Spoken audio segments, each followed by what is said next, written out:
Let's go.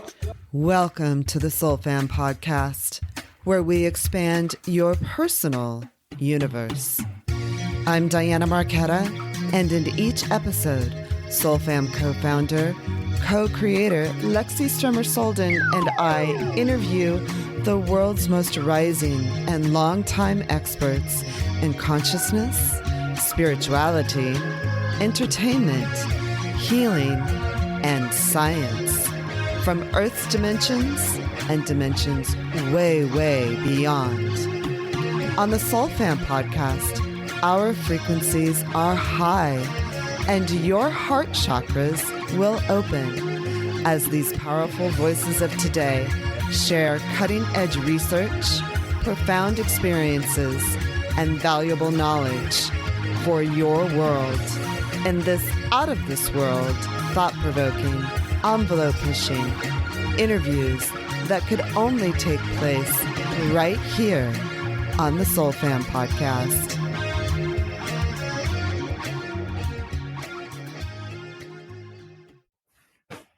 Welcome to the Soul Fam podcast. Today on the Soul Fam podcast, we have a very special guest whose energy, music, and talent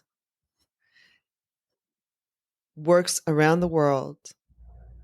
Shine, we welcome you here today to share the work that you're doing as part of the World Peace Tribe, which you established, and the magical music you carry, your next visit to the Amazon, and a very cool game called the Peace Sticks. You got it. Which we hope our listeners will pick up and enjoy themselves. Yeah. Thank you so much. I'm very, very happy to be here connecting with you both and everyone listening. Can you tell us a little bit? So you live in Ojai, you live in a geodesic dome, you created the World Peace Tribe. Can you tell us all about that and how your background all plays into that? You're very highly educated. You have a lot of different talents, and it feels like this is all a culmination of that. Yeah. Well, you said I created the World Peace Tribe, and I would say it differently because I feel like I'm just, giving one part to help this thing come together, that it really is a project of everyone that's been going on for a long time and just getting better. So I can't take too much credit.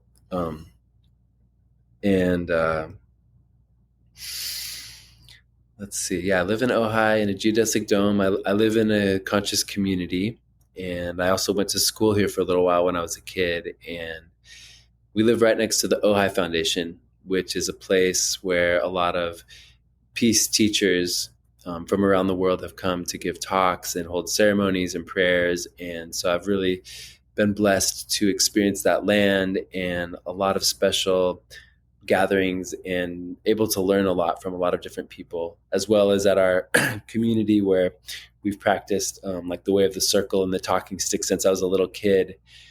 Yeah, I feel like the circle is, it's in our logo for World Peace Tribe. And I think it's a powerful symbol of what the World Peace Tribe is about. And in the modern culture, I was thinking about this just like 20 minutes ago, that it seems like right now modern culture is almost like an alien on this planet, that we're so disconnected from nature and just the elements of like what is actually here. And the average human actually knows so little about the life on this planet and how it functions and the cycles and the rhythms, and that it is the indigenous people from whatever color, whatever background, even anyone who's just learned indigenous knowledge about this planet, about the plants and the animals and the water,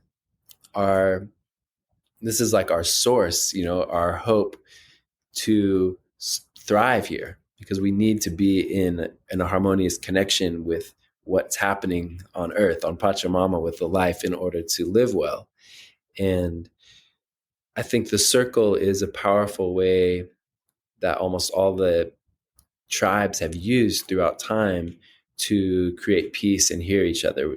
when like we sit in a circle, we can all see each other, we can all hear each other, and when we pass a talking stick or another talking piece, we get to listen and learn from everyone in that circle and see like a collective truth from each person, which in that in that way I feel like so it connects to the heart and it connects to the good of all things so much easier than one person up on a podium talking to rows of people, or a teacher talking to rows in a classroom, where it's like here's this one person that has been given some authority by who knows who, that they know, and they're going to tell everyone else what to do.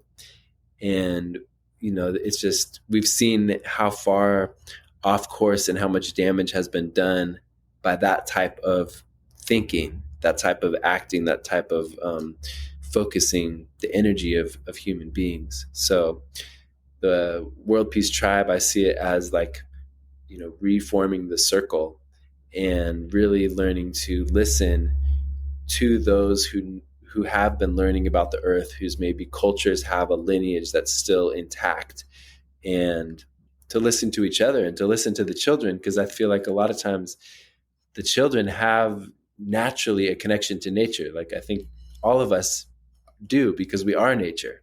So whatever it takes to be able to start to reopen that and start having it be like part of our being, I think that's a huge part of being peaceful, because it's when we feel connected, when we feel like we're part of something bigger, that I feel like we can relax.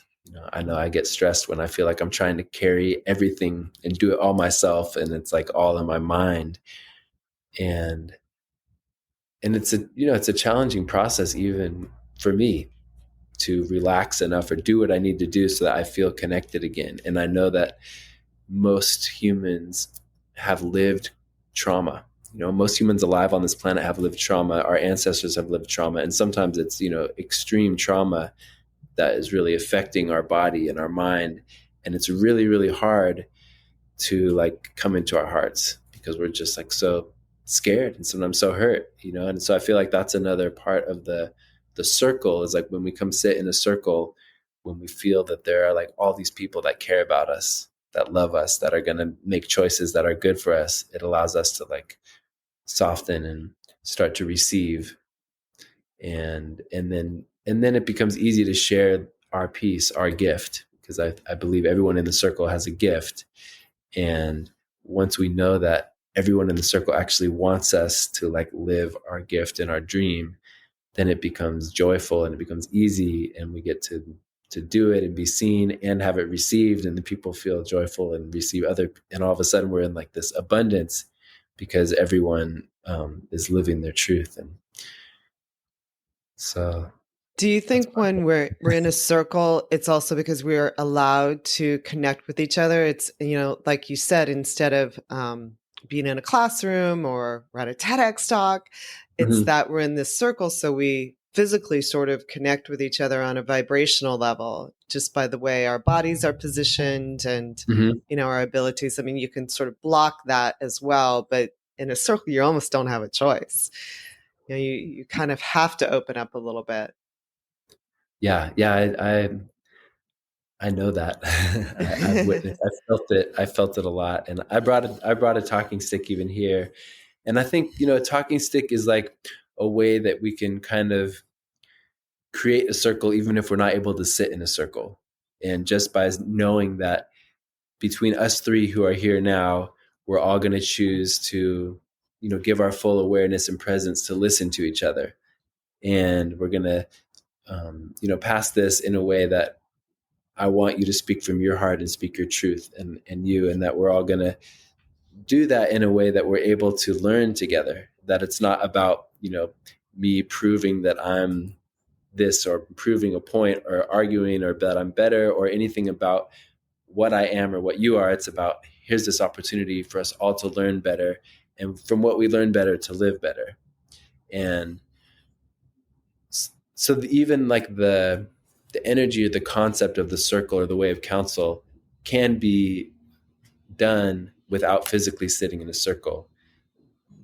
And Mm. yes, I feel like there's extra blessings and extra benefits when we are physically able to sit in a circle, because there's definitely things that happen in our breath, in our heartbeat, in our energetic fields when we sit in a circle. And I think there's also like this ancestral remembering, of like all of our ancestors who've sat in circle and the energy of that. So yes. That's sort of what I was going to say is, I mean, it just seems, it feels very familiar. Hmm. Your background, your energy, sitting in a circle near a dome, maybe because I'm from Santa Fe and I grew up going to Uh-huh. camps where we did that and we did the circles. It's all coming back to me. We used to catch Right. rainwater in the corners of the dome, and then drink Yeah. that.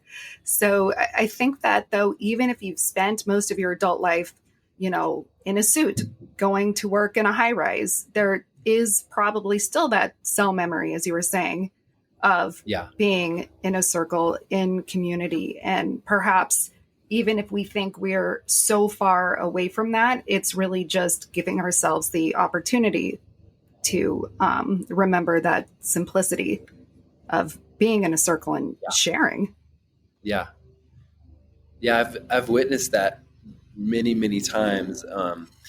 Every time that we do a peace sticks teaching, it's also a peace ceremony, and we always start by coming together in a circle and holding hands and breathing, and we play peace sticks, and we come back into the circle and pass a talking stick, and so it's the circle is like the way that we unify, share, and then we play. Practice of peace sticks came into my life as a total surprise. Like I had no idea that this what it was that it and I just my brother and I spontaneously discovered it on a hike with my dog one day about 16 years ago, and then I had this profound experience of going really deep into a flow state or moving meditation, and I witnessed my body and being like doing these miraculous things, and I was very much felt something strong. And from that moment I started looking for sticks and asking random people, hey, will you throw these sticks with me, just to kind of like keep doing it and learn what it was. And through that process,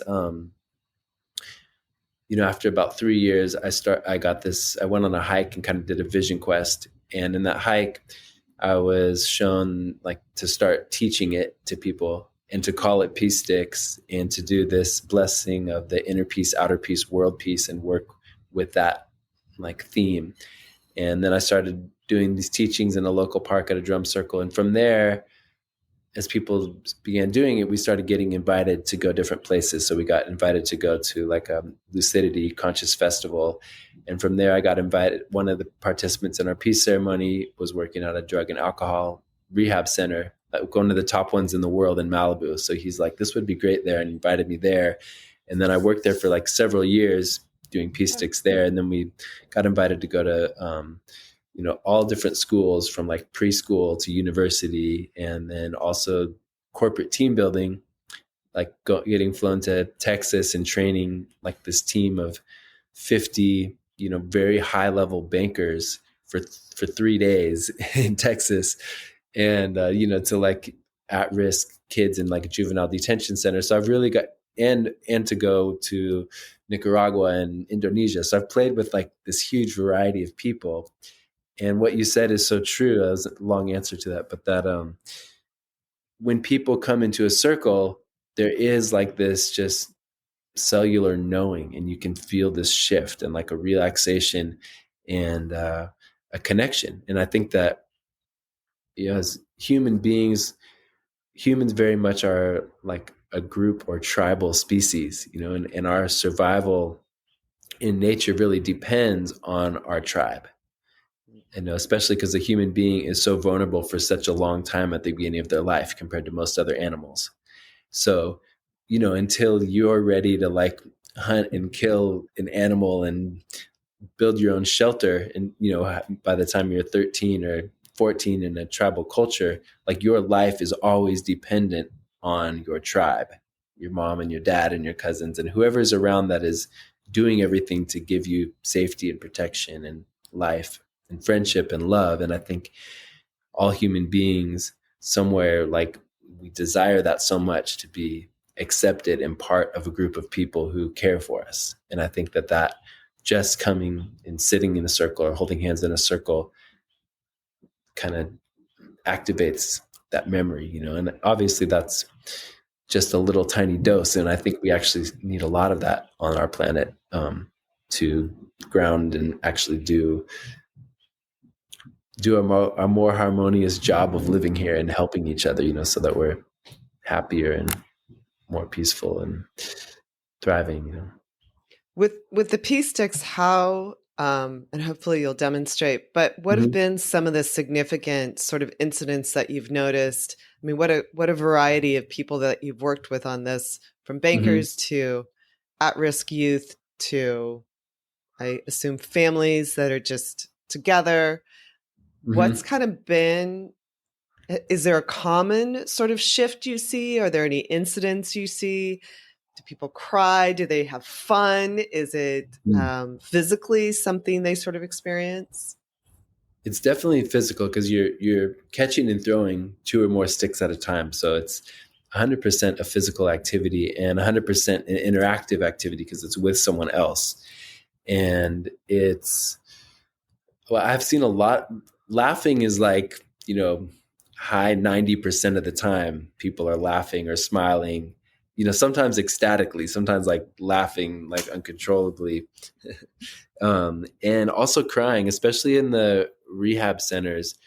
A lot of times in our closing circle, we'd pass the stick and have everyone just share about their experience. And there were, yeah, a lot of experiences where people cried, and they were crying like tears of joy. Some of them saying that it was like the first time that they felt like they had played like that since they were a child, or the first time that they felt their mind stop torturing them. Because like so many people are in like very strong mental loops of self-judgment and criticism and like how they mess their life up. And to say that that was like the first time that they had felt it stop, that they could just be and experience without this thing going. And also a lot of people saying like it was like one of the first times that they just felt like they were able to play with someone else. Like there wasn't some other agenda of trying to get something or trying to be someone, that they were able to just let go and like enjoy doing something with someone else in a really neutral, more like innocent, in a very innocent way. So it's a And yeah, creative so exchange instead of a competitive exchange. exactly. Yeah. It's collaborative. And that's like, when I have all different responses to that. Sometimes I'll tell people that, and sometimes they kind of realize it as it's going. I did a workshop just at a retreat last weekend, and there was a guy. He's like, "This is great." He's like, There's no winning and losing. You're just playing." He's like, "I've never done a game like this, And I'm like, "Yeah, that's exactly it." And that one shift from being competitive to being collaborative is so huge, and I've really seen how it like affects the human energy fields. Because if you begin an activity and you tell people that they're against each other, right away their energy, their thought, the way their bodies are postured is about protecting themselves and like going on the offensive or the attack. It's like when you're playing soccer, you're playing football, you're playing basketball, you're a defender or you're an offender. So you've got someone defending and offending, it's like putting energy towards each other in a way that is not safe or not good for the other person. You want to tackle them, or you want them to strike out, or you want them to like their business to go under, or them to lose the war. Like all these things where we're putting humans against humans, or even in school, like you want the other top student to do worse than you on the grid so you can be like the top student, or whatever it is. When you switch that to like, okay, your only goal is to like do something cool together. And the more you help and the more they help, the cooler it's going to be. It's like, let's build a fort. Let's build a tree fort together, or let's make a cake together, or whatever it is. And all of a sudden it's like both people's creative energy is focused like together in harmony. The natural result of that is friendship. It's like, almost everyone that I've ever done this with, I've become friends with them right away. And that's what I see happening with everyone who plays or does the workshops, is you finish and everyone's friends, instead of you finishing and like half the people are mad at the other ones because they won or lost. There's a big thing that happens, I think, with the mind also, that when something is competitive, we are worried about judgment. We're judging ourselves and we're judging them. And that judgment essentially is fear, or we're either afraid of losing, or we're afraid of how good we do, or we're afraid of how good we are. And because we're afraid, that's taking up a certain percentage of our energy, which then is not available to do what we're actually doing. And a lot of times it interrupts it by making us more tense or doubt ourselves. And so, especially if with kids, but I found it with a lot of people, because I used to coach other competitive sports also, that because especially for a kid, if they're able to just play something without needing to worry about how good they are, if they're messing up or if they're doing it right or wrong, and they're just able to do it for a while, their learning curve is so fast. It's crazy. Like within a lot of times within 10 minutes of playing with the kid, they could show their parents, and someone randomly could walk by and think they've been playing it for like years, like that they've like trained in this their whole life, but we've only been doing it 15 minutes. And it's just, yeah, this incredible, basically human beings have an incredible ability to learn and adapt. And our bodies are very, very functional beyond what most people think. And so when you take the other constructs of the fear and the judgment and stuff out, and you're with someone that just wants to help you, that can activate really quickly. Does it activate other aspects of ourselves while you're playing the game? I think you mentioned to me you've worked with some autistic kids as well. So I'm just curious if it allows us to be not only sort of non-competitive, but if there's, I don't know, other things that sort of come up, a sense of wholeness or a sense of freedom or a sense of excitement. Yeah, all those things. When I was thinking about, you said autistic, and I know that some of the other like disorders that have a social component, it's kind of a part of it is about not being able to think about how someone else feels, or not feeling like you're not connected to what's happening with the other people. And that's what can make it difficult to connect socially. You know, most of us probably experience that on some level. On some certain social situations, there's part of us that doubt ourselves, or we think about what we are doing or look like or whatever it is, which can interfere with our like authentic connection. And what I've seen happen with this is that you're getting direct feedback every time you throw the stick. Because if I throw the stick to you, I get to see how you receive it. You know, if I throw it too hard, I'm going to know right away, because you're going to go, oh. Or if I throw it too soft and it didn't make it to you, you're going to go like this, and it didn't make it. And if I throw it like fast and spinning and you get a little scared and it hits you, like I'm going to see it right away. Or if I throw it, you know, really perfectly and you catch it and you're smiling, I see that. So it's like I get a direct response, feedback from the way I pass you energy. And I'm doing that again and again and again, you know, hundreds of times in a couple minutes. Very easily allows me to see how I'm affecting you with my energy, and to start tuning it, because every human being likes it when someone smiles and laughs at what they do. You know, like if I do something and I see you're happy with it, it's like, oh, I want to do that again. So when I make the throw that is working for you, I see your positive response, and I'll naturally want to do that more. And the time when I almost hit you in the head and I saw you go like this, I probably went, oh, I'm sorry. And the next one's going to come softer. So people will basically start tuning each other really quickly into how they can give energy in a way that is good for the other person. And then they're both start doing this. So it's like it starts tuning the relationship almost instantly. And as they play for a few minutes, you start to see a rhythm set in. You start to see the throws, and there's more successful throws. And you also see people relax, because now they're starting to trust each other that, oh, this person knows I'm here, they care about me, and they're doing their best to throw it in a way that's safe for me.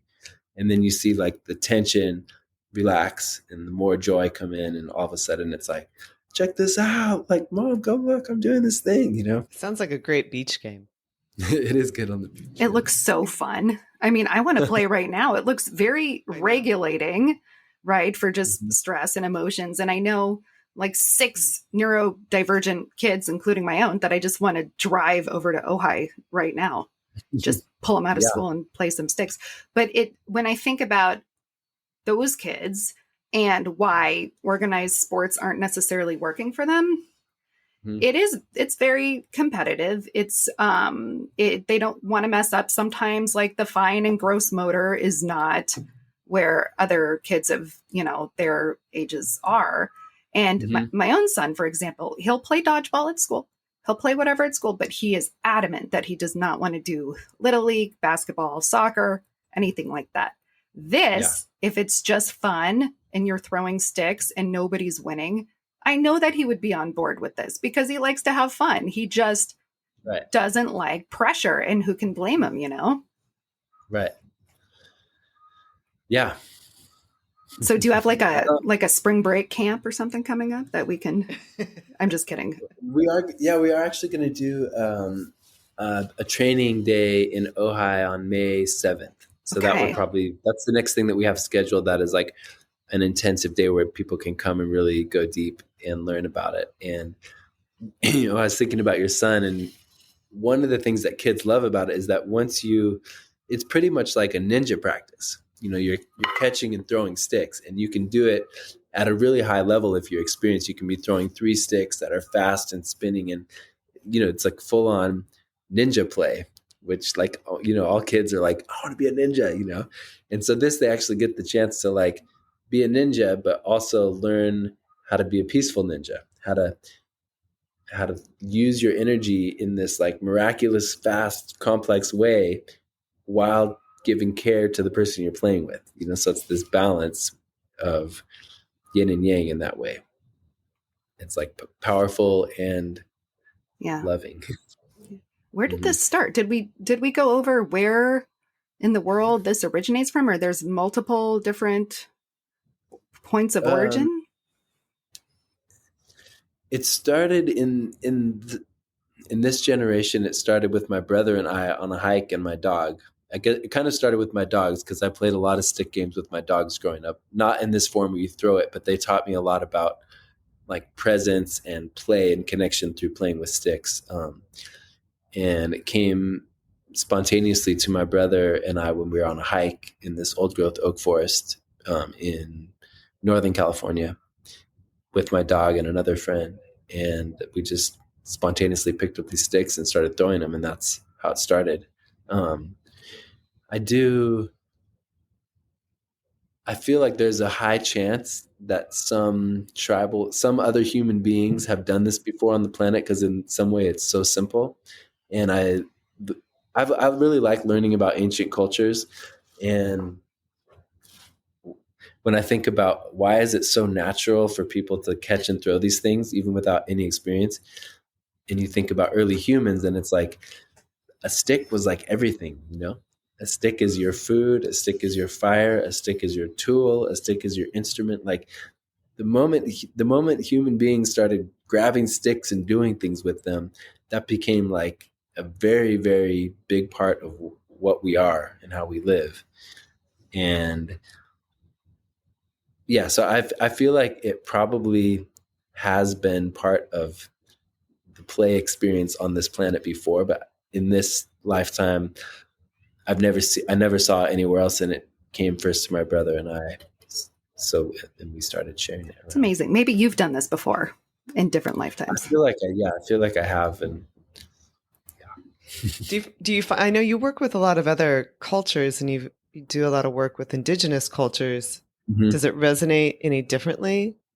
Maybe that sounds silly, but does it resonate differently with them? Or is it just so natural to all of us? There's some basically. I think humans that have more experience either playing sports or moving their body or interacting with nature or even working with their hands kind of jump into this with a little easier and a little faster because they have other, even basketball players sometimes are really good at this right away because they're used to passing and doing things with their hands. Um, and I think as far as the peace ceremony, like coming into circle and playing music together and just kind of doing something together, the like in Nicaragua or Bali or other islands in Indonesia, because the people live a little more tribally than most people in America, that part comes pretty naturally. They're like, all right, cool, we're all gonna go on the beach, and they all come out together and they're like ready to go and they're laughing and like they just have a little more of that in their life on the regular basis. where for some, some people in California, to hold hands and breathe in a circle is a weird thing. It's like, oh, okay, I guess I'll try this. It's like, so, but doesn't mean that they enjoy it any less. They might enjoy it even more because they need it so much. But so that element I feel like does come easy, and a lot of the, like in Nicaragua and a lot of the places that I don't know, that just live in a more natural way, the people are working with their hands a lot more, like using machetes and tying things with rope, and even using sticks a lot more to make their fence or make their house. Like in Nicaragua, when I was building the Peace Center, like they would go into the forest and cut huge limbs to build part of the house. Where like in the US, it's like everyone goes to the lumber store. They don't actually go to the forest to make their lumber. So it's just more of the daily life, or even working with a fire. Like I have a fire in my stove, and anyone that is using a fire to cook or heat is having sticks in their hands every day. So it's like a little more of the daily life. Tell us about the Peace Center in Nicaragua.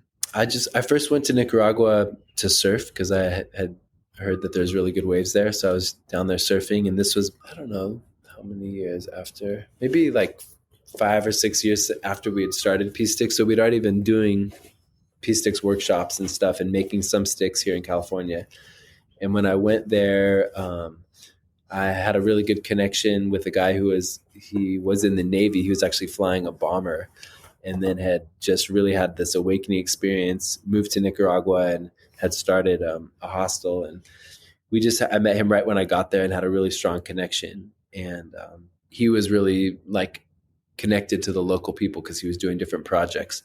I had some sticks, and we were like talking to some of the local guys one day, and I'm like, hey, can you guys make some sticks like this? And I showed them the sticks I had brought, and I asked them if there were any trees that grew that could make nice sticks, and they went and made some sticks. And that was like how the first ones were made. And then Abe and I both kind of had this vision to start a peace center there, and we found this really incredible piece of land on the beach, started renting it. And then I just ended up going there for like the next 8 years, and just, I'd walk through the little village and I'd like ask some kids, hey, do you guys want to paint some sticks? Or ask a guy with a machete, can you make some sticks? And it just started growing. And like pretty soon I would have like, all these different people coming to the Peace Center being like, hey, I need money for my daughter who's sick. Can I make 100 sticks? And I'm like, okay. Or I need, because a lot of people don't have employment there. So once they knew that we were paying people to make the sticks, they would come. And so we had like, really everywhere from like babies to the grandmas doing different parts, from like chopping the sticks in the forest and sanding them to painting them to tying them together. And yeah, we had a lot of fun and a lot of growth. What are the sticks made of? Now that you mentioned that they're actually, you use material from the forest. What are they actually made of? This is a stick from Nicaragua, mm-hmm. And this one is actually burned with using a magnifying glass. It's this guy he's like a 65 year old Zen master. He was a general in the army and then found yoga, but his name is that's cool, Navarrete. But this stick is a tree called guasimo, which is the tree that we've made the most out of in Nicaragua. But there's another tree called tibulote in Nicaragua, which we've also made them from. And then in Bali, we made them from a wood called belalu, and a couple other kinds like in the other islands in Indonesia. And then we went to the Amazon last year and made some from like 4 different trees in the Amazon. So it doesn't need to be, it's not only one tree that can make it. Basically, a tree that has naturally straight branches and that is lightweight and pretty strong. Those are kind of like what makes a good pea stick. It's good that they're light because it's a lot safer. Like if you're throwing heavy sticks, it's a lot, so that some of our sticks are like incredibly light. And then essentially it's just about making them smooth so that there's nothing sharp on it. So usually a stick like this, we'd cut it in like a 6-foot length, take a machete to peel all the bark off of it, and then let it dry, and then put the machete on it sideways to like scrape it another layer down, and then sand it, and then take a machete and go like this on the end to make it rounded, and then sand it again, and then paint it or decorate it, burn it or carve it, tie two together, and that's a pair of pea sticks. And the rad thing is that you can, basically we've been able to do this like everywhere that we've traveled, because all you really need is like a machete and some sticks around to do it. Or, some paint and paintbrushes is nice also, but it's not even necessary. And so, we've been able to make pea sticks all over really easily. Oftentimes I feel like I'm guided to the right person and just have a good connection, and I show them some sticks I already have, and we talk about it. And do you guys want to demonstrate? Do you have a moment to do that? This is a good time. And my son Aleka just walked into the dome, so maybe he'll do it. Excellent. Okay. I'm going to go grab a power cord. And you just asked if I could demonstrate pea sticks. Okay. Can you do it with me? Yeah. All right. He said yes. Wow, he's so cute. You guys are lucky. What great hair. This is Aleka. I can go back a bit then. Well, I feel like we do need to go around. We need what? Sometimes we will have to You're moving in the right direction, cruising in the night, protected by the love of love. So Here you go. bless it all. Okay, ready? Bless it all. Bless it all. We'll do the opening. Oh, yeah. All the trials and Do you have the it? tribulations. It's like weird and With the smile and the that one looks meditation. better. Bless it all. Bless it all. Bless it all. I don't know. Oh, yeah. Weird shape. What the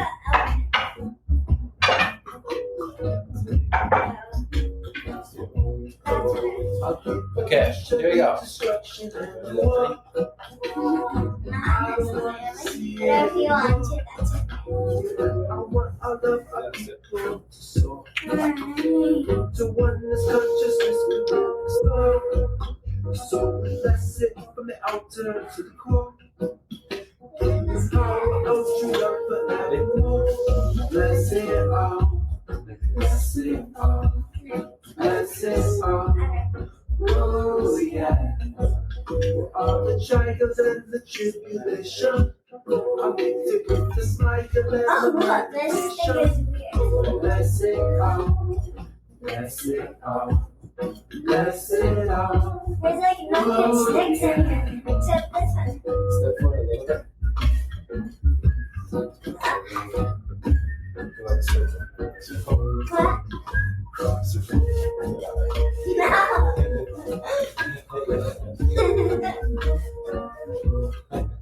I want a place for my children to feel safe. Bring the children in the way that the world is Jesus is a tune.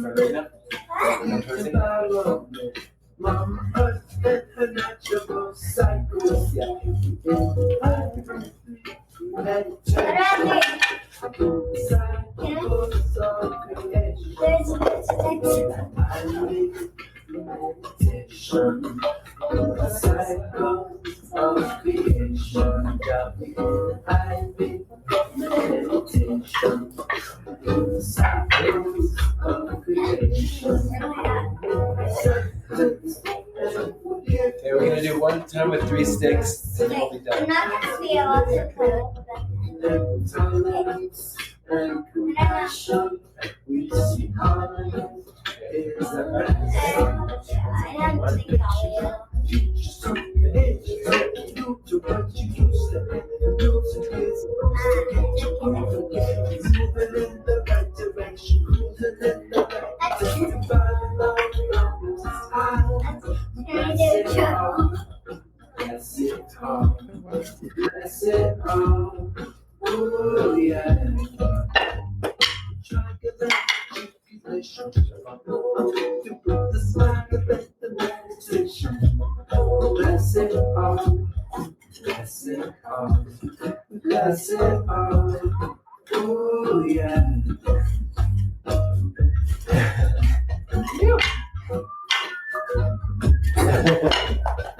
Okay, thank you, buddy.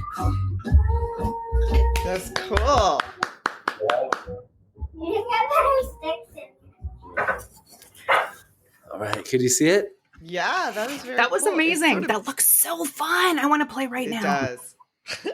I can feel me like, I want to play now. Do I have to? No, it's your choice. You can since you played. Maybe later. Okay, he said he might say hi later. Okay. It's kind of mesmerizing to watch you guys play. Your body kind of get, I mean, I did. I don't know about you, Lexi, but I kind of got into a rhythm with you. Mm-hmm. Yeah, I think the reggae helped for sure. Yeah. Yeah, that's actually a song that that's your song, right? Yeah, and he's on it too. Lake is on that song. You guys, you wrote that song? Mm-hmm. That's fantastic. I was going to talk to Diana about getting clearance for that, but maybe we can just go through you. You have clearance. Thank you. But there's something. Which song is it? What is it? What is it called? It's called Blessed All. Blessed All. It's the first. Yeah, it's the first song on this album, which is the album that we released, our last album. Oh, nice. This song. What is the album's name? We Are Alive. We Are Alive. Thank you. Yeah. And yeah, this one is on, almost all of our albums are on Spotify and YouTube and Apple Music and all that stuff. Yeah. Fantastic. Yeah.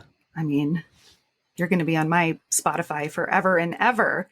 I think if there's one kind of music that's regulating for a lot of people, it is reggae, or that sort of beat. Is there something to the sort of idea that the beat sort of resembles a human heartbeat? Is that something that you'd heard, or it was always something that I'd heard growing up in Santa Fe? Yeah, that was the first thing I was going to say. I think it's like the tempo of reggae is like at a nice, like relaxed, happy human heartbeat. And I think reggae also, the bass line there's like a little more melody and a little more space. So it's just easy to kind of like move to a reggae bass line. And I think the other component with reggae is it has a very strong connection to nature, and I think just like gratitude for life through spirituality.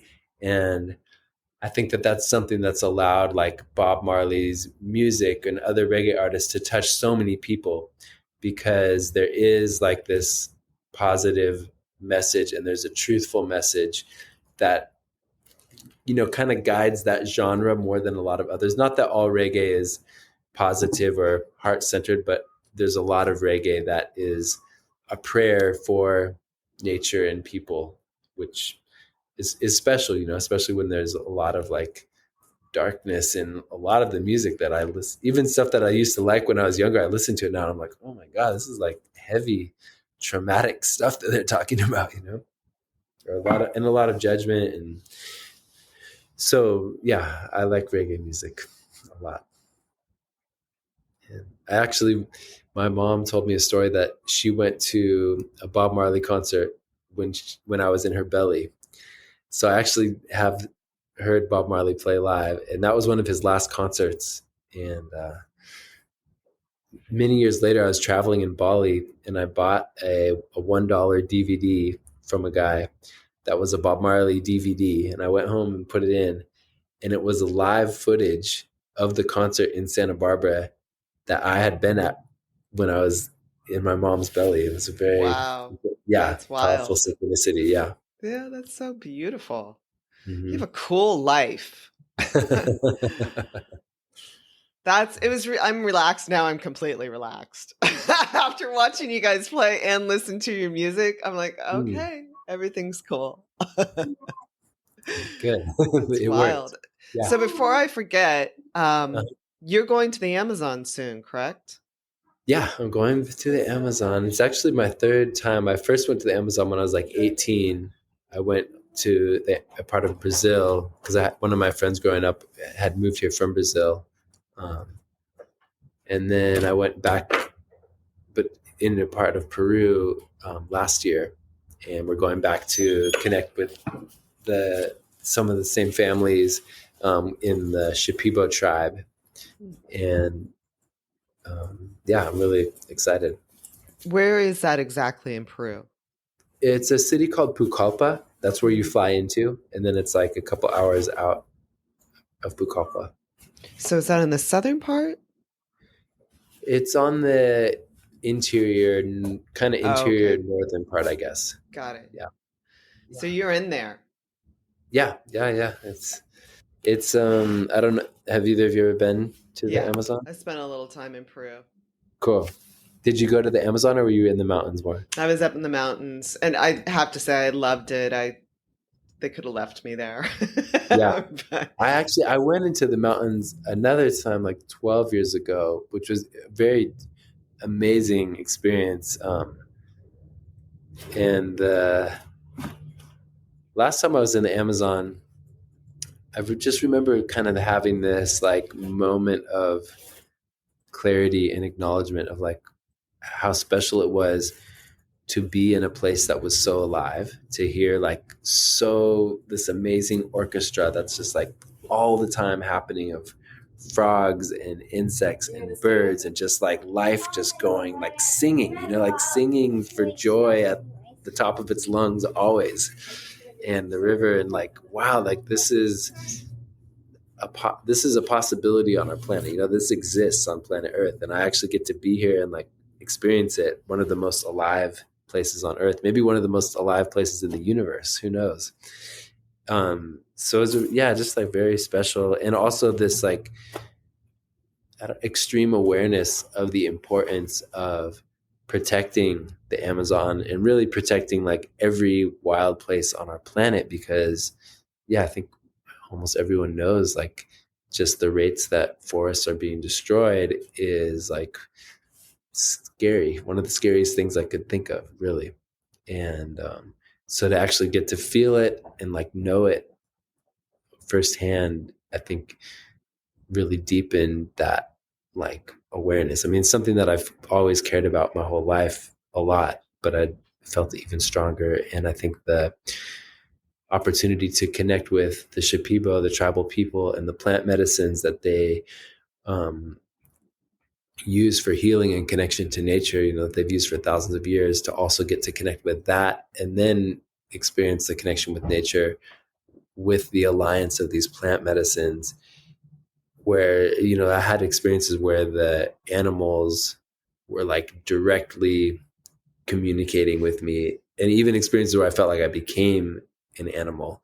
And I had one experience where I felt like I could just feel like the ferocity of a wild animal in the Amazon, like an anaconda or an alligator or a jaguar, and it was like all of it coming together, and I just felt like this, I don't know, such pure, intense life force, and then somehow, and also like the ability to kill, like knowing that, okay, all these things are killing, and they are designed to, and especially to protect their young, like the force of like a mother jaguar or a mother lion or a bear.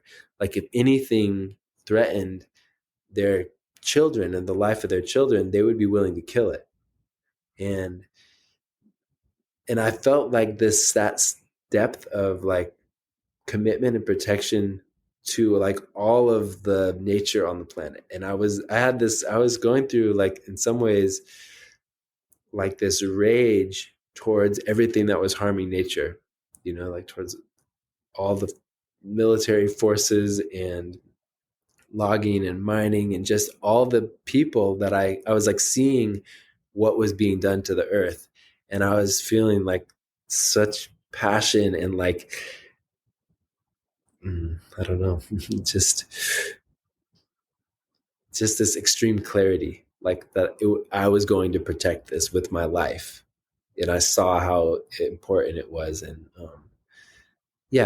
and that was like, a moment deep in the ceremony, which it's with me. And I also like adjust myself in different social situations so that I'm able to function and, I guess tune into the right moments to do that work, to talk to the right people at the right time, and, plant those seeds in a lot of different ways. But essentially it is with that like depth of knowing how important it is to be an ally to the plants and animals on our planet and the children on the planet, because that's ultimately, it is our children that live here, that are breathing this air and drinking the water, and they need all the nature.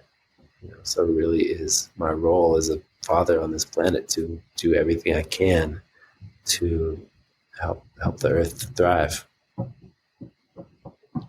Very powerful. So beautiful. By the way, will you be practicing plant medicine there? Will you be leading any ceremonies? Are you doing some research?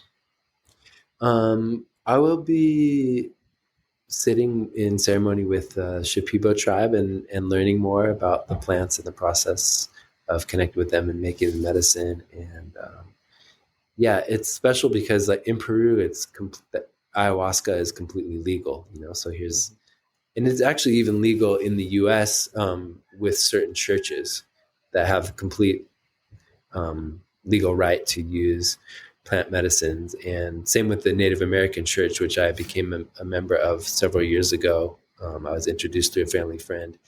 And that I think was in the 70s, that there was a legal case because a lot of the Native Americans were doing ceremonies with peyote that was illegal. And then I think, took it to the Supreme Court. I'm not positive, but and basically won the right to connect with that plant as a sacrament, a religious sacrament. So, and I know this is spreading really fast on the planet with psilocybin and other plants, that these things that were scheduled as Schedule 1 drugs, which means they have like no medical application and are like extremely harmful, happen to be basically the most healing plants on the planet, where the most dangerous ones are like legal. We've got cigarettes and alcohol and all these pharmaceuticals being like pushed and advertised, and they're killing people a lot. And then you've got these other plants that have like, there's never been a death. People are claiming to heal like lifelong addictions to alcoholism and heroin and all these other things through these plants that the indigenous cultures have held as like the most sacred things on the planet to help their people since the beginning. And those ones were made Schedule 1 drugs. So it's really relieving to see that starting to change, to see the scientific papers on psilocybin coming out through the top universities and different places decriminalizing psilocybin and ganja being legalized. And so I think it's actually a really key part of the shifting of human consciousness from my perspective. And I think, like what most human beings are suffering from, the anxiety and the trauma, is this sense of disconnection, either from nature, from our family or our friends, and not being able to trust, and storing that stuff in our body so much that we're like stuck in this closed, internally painful state. And some of the plant medicines really do have the ability to go inside of our system and find that the blocked emotions, or find the negative thought loops, or the physical toxin accumulations in our body, and take us through the process of clearing it, whether that's purging, or whether that's crying, or whether that's like just being aware of like, oh my God, this is what's been happening, and this is how I can change it, or this is how I can heal my relationship with my mom, or this is what I was meant to do on planet Earth. I'm quitting this job and I'm doing another one, or whatever it is, that the plants have this very, very like unique ability to go into our systems and help us in that way, where like just talking or just thinking about something might not be able to like reach deep enough to actually make a change. So I do. And when I look at the average experience of a human being going through school with all this competition and judgment and bullying and alcoholism and pressure and all the like stuff in the media and wars and just like crazy, like insane trauma that most human beings directly or indirectly have experienced. And so we are at this place where we're like, even even the people that are the last people you think are now like, can I just come to an ayahuasca ceremony, like I know I need help. Like something's got to like help me out of this, you know? And I think a lot of people are like at that point where we've like had enough of this damaging way of life. And we've tried as much as we can to get healed by that same thing, and it didn't work.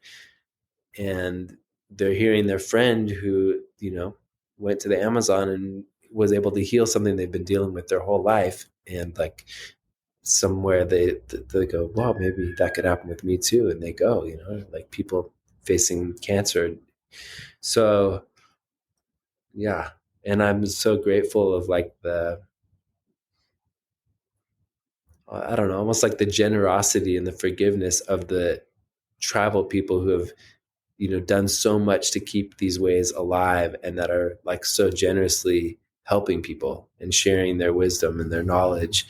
Yeah, it's really, and like the family that we're going to meet down there, they're just like, the way their whole extended family operated was so peaceful. It was just like this totally different vibration of like any humans I'd been around. You know, just the way that they treated each other and did things together. It was like so much beauty and natural like honor for each other. Just being in that field was really special. Of like, oh wow, it's possible for human beings to be this caring and harmonious with each other. That alone is a healing experience. Yeah.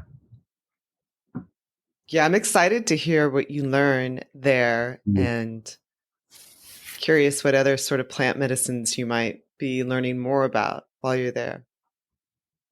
Mm-hmm. That organic connection is an interesting thought to talk about, and maybe we can continue this in the future. But I think that's really an interesting aspect, because we've talked a couple of times here on the podcast about plant medicine, and I certainly have friends who are experiencing that now, and they are at that tipping point where nothing else is working. Yeah. So, you know, perhaps if I just step into this for a moment, maybe it'll give me the clue that I need. Yeah. Yeah. I guess came into that. I think I was invited to sit in my first ayahuasca ceremony maybe like 17 years ago, pretty long time ago. And it was when my first son was in the belly. So I was about to become a father. And I had read a book about it, but I wasn't seeking it. I was traveling in this valley in Kauai called Kalalau. And I was by the stream one day, and a woman came up and she was like, I want to invite you to the ceremony. I feel like you're supposed to be there. And I just went, and it really like, in that experience, I had an experience of being born, but I was really shown like how life comes from the spirit realm into the physical, into a baby, and you experience like this separation of consciousness. Like in the spirit realm, you know you're one with everything, and then you come into this body and you experience this separation, and all of a sudden I felt like I could experience cold, and I could experience fear and aloneness, and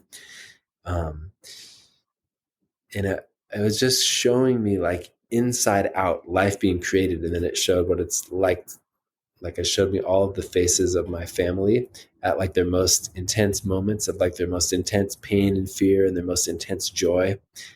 And the same with myself. And also basically experience like dying and seeing generations of life come in and become life in a body and come out. And I had this moment, you know, like where I'd get to these like scary parts, or even feel like in my body like a little bit of pain or cold or something, and then I would just breathe. And it basically showed me that it's like, you know, while you're in this body, all you have to do is breathe. You're just going to keep breathing.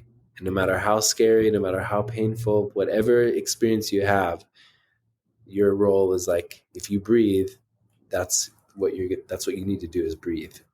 And the moment that you stop breathing, is like the biggest celebration ever, because that's when you get to go back to the oneness and like experience like the love and consciousness of everything. So just know that like you're in this body and it's going to get scary sometimes and it's going to be painful sometimes, but just keep like breathing through it. Whenever you're the most scared or you're in the most pain, breathe and know that the thing you're most afraid of, which is dying, or your friends or family dying, which is really the kind of scariest thing is in a human body, is it's okay. That's actually a beautiful, wonderful part of the cycle, because I was able to see it from the other side.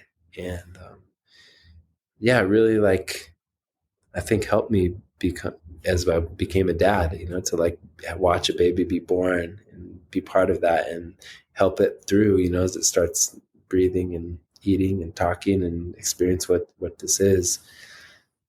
To have that perspective was like a huge gift. And I've witnessed Beautiful. a lot of very, very like I know we're going to have to wrap up here because you have to go, and and Lexi does too. That was so beautiful. That was extremely beautiful and profound. Thank you. Yes, and people have duties. And timely, by the way. Very timely. You're such a close-knit, adorable family. We can see that from here. So we want to be respectful of your time and things that you have going on. If people want to learn more about the peace sticks, how should they get in touch with you? How should they connect with you? Our website is worldpeacetribe.com, and that's also our Instagram, World Peace Tribe. And music is shininglionmusic.com, or on Instagram, Shining Lion Music. And I have an email and phone number, so those are all ways that people contact me. Yeah. Wow. Well, thank you. I feel like I've been through a ceremony. I know. I feel so calm. I know. I do too. I feel like you should send us a bill for that. Yeah. Yeah. I've done quite a bit of life coaching and therapy and healing things. So it's something. I mean, even through the peace sticks, even though it's like just this game that you're playing, on some level, it's actually really, really deep, energetic work in attunement and adjusting, and it's a really powerful way to transform really rapidly. It's like, as a facility, that's one thing. Like when I teach people how to teach it, I'm like, in some way you're doing energy healing on the people that you play with. And your first role is just to be as relaxed and centered as you can and help them as much as possible every throw, so that they can relax and start to trust you and basically open up. And then from there, as you play, it's naturally going to start like tuning the body and the mind and all of it. And so I'm glad you're feeling relaxed. And you can always come back for a part 2 after your trip. We hope. Will you please come back for a part 2? Yeah, totally. I'd love to. Yeah, I've been. Okay. I know I talked a lot more than you two, so I'd like to learn more about you both also. It's a good start. We talk to each other all the time. We want to hear from you. Yeah, you're much more interesting. All right. Well, have a beautiful time in the Amazon, and thank you so much for joining us today. Thank you for joining us for this episode of the Soul Fam podcast. Be sure to tune in to every episode, where we dive into a different rabbit hole of the known and unknown to empower you in conscious living and exploration of the greater universe. We hope you leave each episode with a little stardust in your hair and inspiration in your heart. With love from your Soul Fam.